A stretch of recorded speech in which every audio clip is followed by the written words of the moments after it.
Sobrang kinabahan ako. Because I know her capabilities na hindi siya magpapatalo din, sobrang palaban. Oh, Fiang, sinabi mo sa akin noon na nawalan ka ng respeto. Totoo ba? Hindi ka lang marunong rumespeto? Kasi kung iisipin mo, pagrespeto ba yung pagsisigaw sa pagkainan? O pagsasalita ng bad words na naririnig ng mga ibang kabataan?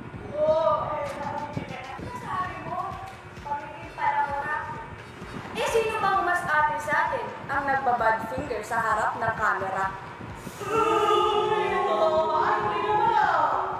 Aba, Fiang, sino bang may manliligaw sa ating dalawa na nag-aantay sa labas pero ikaw, 1, 2, 3, kinakapitan. Sila na ngayong lumalayo sa'yo, di ba? Pero bakit mo pinipilit yung sarili mo?